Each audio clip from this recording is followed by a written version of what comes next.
Сүлжээний төхөөрөмжүүд, бизнес борлуулалтын төхөөрөмжүүд, мөн түрүүний ярьсан клауд үйлчилгээ гэсэн ийм бүтээгдэхүүнийг үйлдвэрлэж юм байна. За дараагийн танилцуулбал VoIP телефоны талаар төвчээр ярив. За VoIP телефон дээр 1600 сериэс ихтэй 2100 серийн 13-ын төрлийн бүтээгдэхүүнүүд байгаа. За энэ бүгд маань модель загвараасаа цаадаад бүгд үзүүлэлтүүд нөр байгаа. За жишээ нь SIM аккаунт буюу IP дугаар контрол нэгээс 6 хүртэл SIM аккаунт дэмждэг байх жишээтэй. За жишээ нь бүгдээ HD дуудлалтай LCD дэлгэцтэй мөн дуудлага клип гэж ярьдаг дугаар илрүүлэгчтэй. За мөн 1 гигабитийн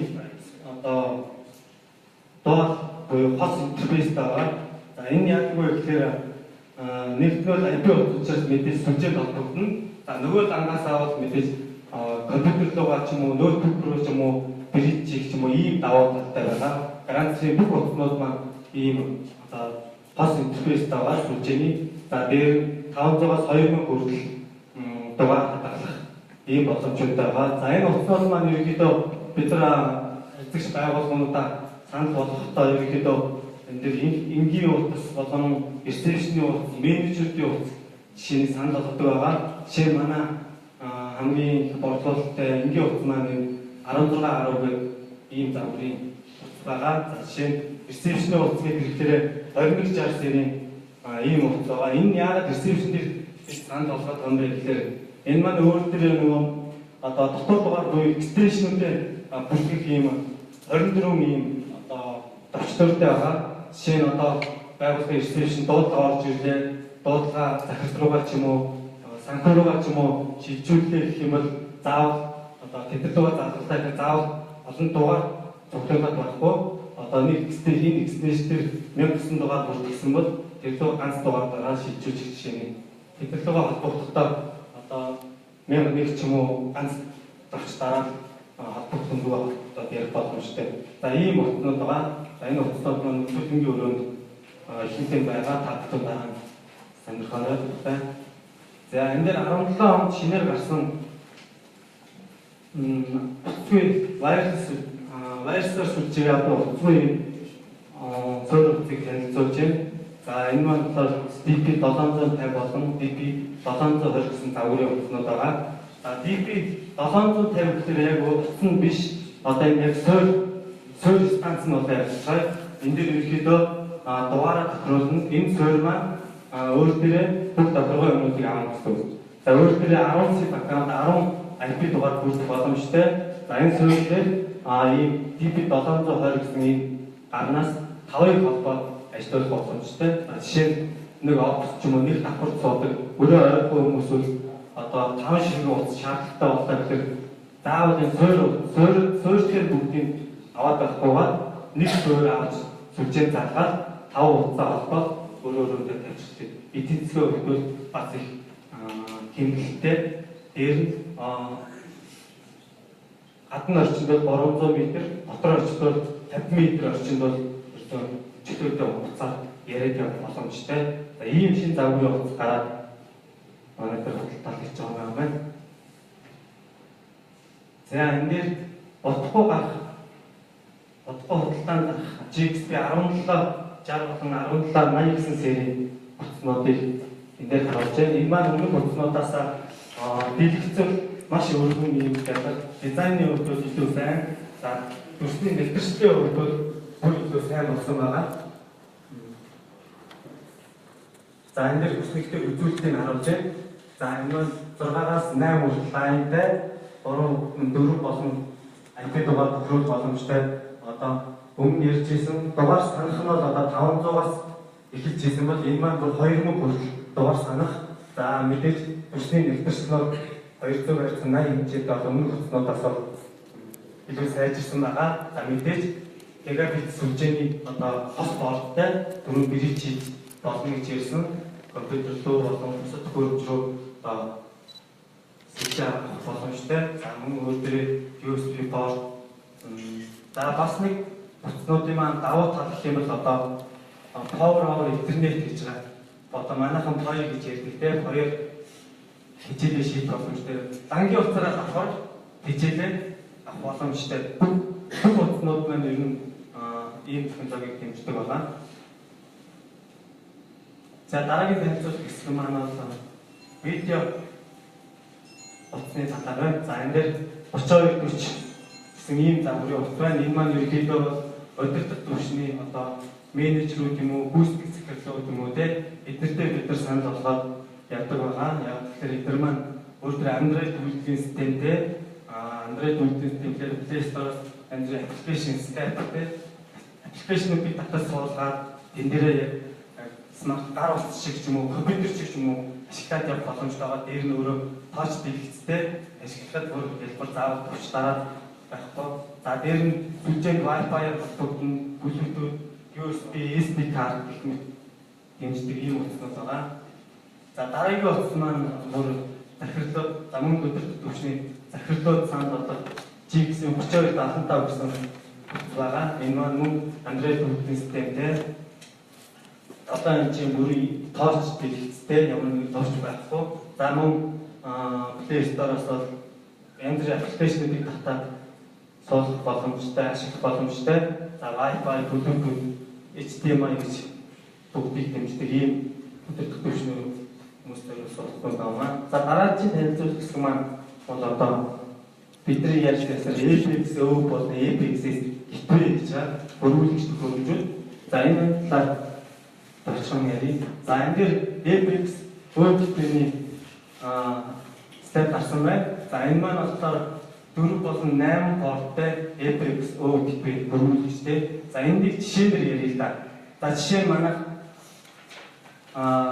дөрвөн анлаг ч юм уу те бид нар цахилгаан холбооны гэж хэлдэг анлаг лайнтай анлаг дугаартай байлаа. За энэ дээр мэдээж орчин үеийн гоё дэлгэцтэй хэдийгээр дугаар нь гардаг дуудгаа шилжүүлждэг те дугааруудаа хадгалждаг харьцагчтай дугаарыг хадгалждаг ийм орчин үеийн гоё IP утас ашигламаар байна шүү дээ те. За тэгтэг тохиолдолд анлаг лайна IP руу IP утсан дээр шилжүүлж ашиглахын тулд энэ APX өвөг ашиглах юм байна ингээд. За дараагийн танилцуулах гэсэн нь APX-S гэдэг. За энэ маань болохоор GX4200 сэрэг гэж байгаа.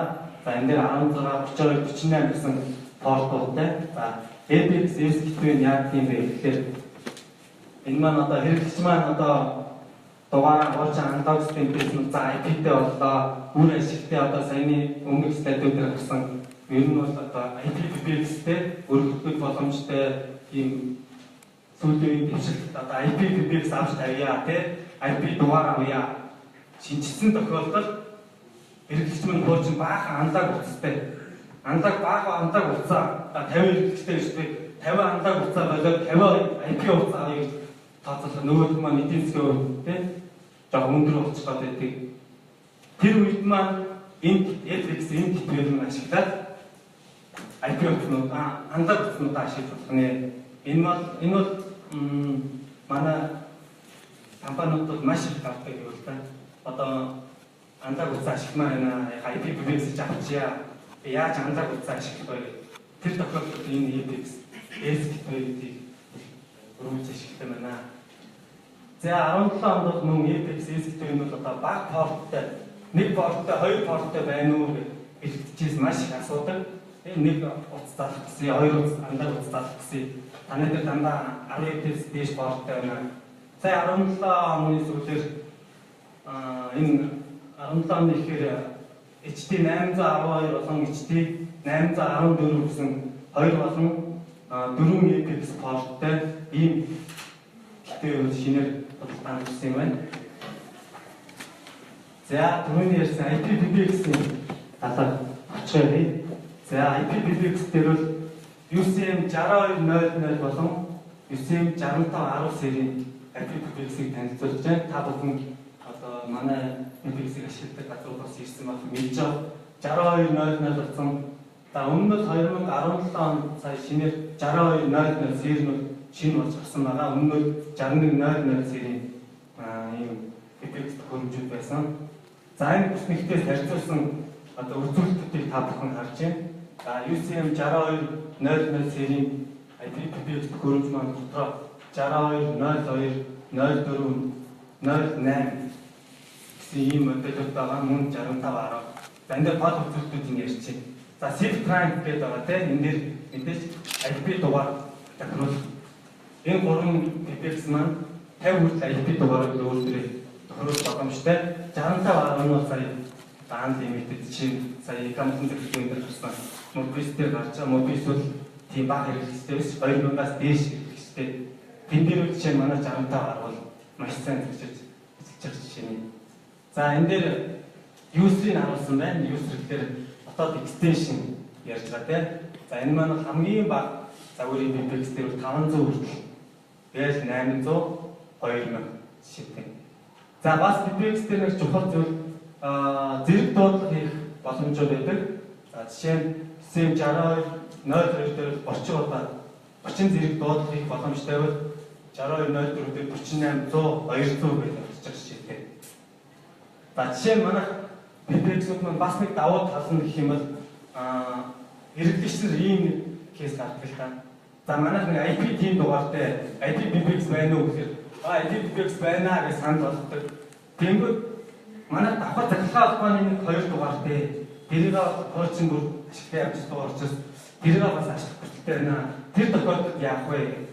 Тэгэхээр Grandstream PPX маань өөр дээрээ түрүүний ярьсан APX буюу энэ дээр 2 APX буюу 2 захиргаа маань дугаар бас давхар авны 50 одоо IP дугаар авах, дээр нь захиргаалт нь 2 дугаар авах нь. Тэгэхээр хэрэглэгчийн маань шаардлагыг бас хангаж чадж байгаа байхгүй юу? Жишээ нь хэрэглэгч маань 4 дугаартай яах юм бэ гэхээр энэ дэр бас анлаг 4 порттой. APX энэ дэр нь болохоор 8-тай болоо авчих жишээтэй. Ингээ хэрэглэгч маань IP дугаараа аваад анлаг дугаараа бас давхар тохируулах явах ийм давуу талтай байгаа. За интерфейсүүд нь дээр Facebook gigabit интерфейстэй байгаа. Үзүүлэлтүүдийн нэг дээр та бүхэн дараа үзүүлэнгийн өөрөөр бүх загваруудаас бэлэн байгаа.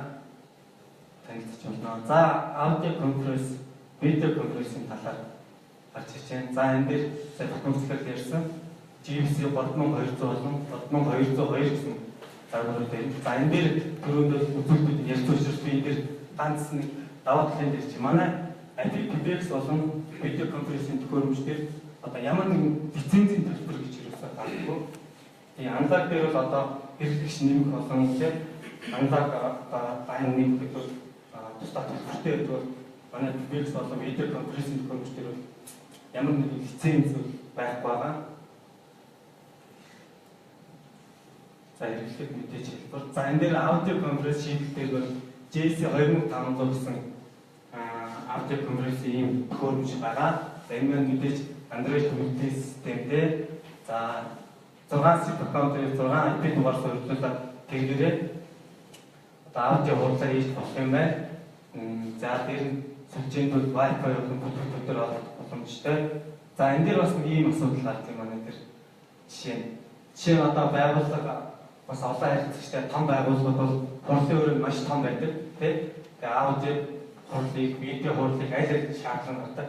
Гэтэл нэг төхөөрөмжийг тавиад одоо танай том ширээн дээр нэг төхөөрөмж тавиад эн чинь багтал одоо доон сонсохгүй ч юм уу те яах вэ гэсэн асуудал. Манай энэ төхөөрөмж маань 3 төхөөрөмжийг одоо тоо холбоотой байдлаар холбоод одоо өргөдгөөд гэсэн үг те өргөдгөөд аудио хурлыг боломжтой. Арын үн сонсогдвэ, хоолойгоо үн сонсогдвэ гэдэг үл энэ маань 3 төхөөрөмжийг одоо өргөдгөж холбосноор бол тэгж доо сонсохгүй гэсэн асуудал бол байхгүй байгаа. За network-ийн сүүлийн үед Grandstream маань одоо сүлжээ wireless network-ийн талдаа хүчтэй, аюул хүчтэй төрж орж ирж байгаа.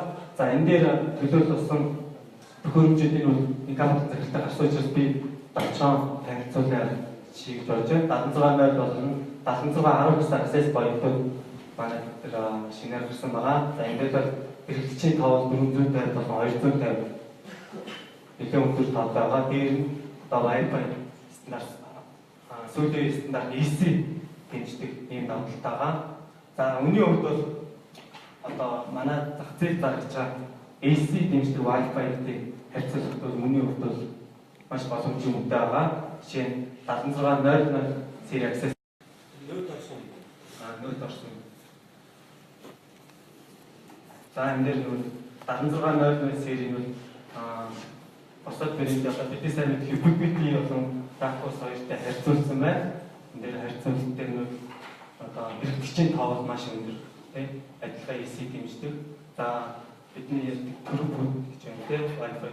Одоо бид 2.4 болон 5 Гц сүлжээ асуудна. Хэрэглэгчийн тоо ийм мэдээж контроллер байгаа. Бас нэг Wi-Fi Wi-Fi шийдэж байгаа асуудал нь олон Wi-Fi дамждаг. Тэднийг яаж нэгтгэх вэ те? Яаж менеж хийх вэ? Яаж хэрэглэгчийн эсэс сайдыг аваад хэрэглэгч зорчин гэл те? Хуваах бай, сүлжээг урсгалаа хуваах бай. Тэр асуудал дээр бол Grand Stream маань сайн их болон захирал ярьсан.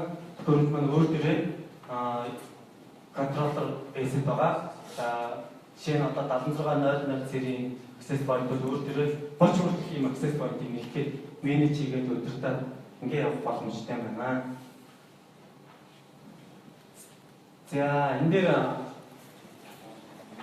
2017 онд шинээр гарах access point-ийг энэ дээр танилцуулж байна. За энэ дээр 7600 downgrade гэсэн гадаад зориулалтын access point-ийг Grand Stream маань энэ онцлогтой гаргахад одоо ажиллаж байгаа. Энэ мөн 450 хэрэглэгч холбогдох боломжтой. Wireless throughput-ээр 1.7 ГБ жишээ. За энэ Wi-Fi засвартай нь 250 м зайтай. Мөн 2.5 болон 5 Гц хэмжээнд сүлжээ холбогдох боломжтой. Ийм төхөөрөмж удахгүй гараад энэ дахиад төлөвлөсөн байна. За түрүүний ярьсан G-Tab-ын 7000 серийн VPN рутер байна. За энэ үзүүлэлтүүдээр ярьсан. Энэ бол манай дээр 385 сая төгрөгийн талбарт байгаа VPN рутер. Энэ VPN рутер дээр мөн 7600 серийн access point-тай холбоод бас менеж хийгээд явах боломжтой. Контроллер болж ажиллах боломжтой гэсэн. За бүтээгдэхүүний багш танилцуулах маань ерөнхийдөө ингээд туслаа. Тавхан эднэтэй холбоо өрж хамтран ажиллах гэсэн доорх холбоосуудаар бидэртэй холбоотой боломжтой.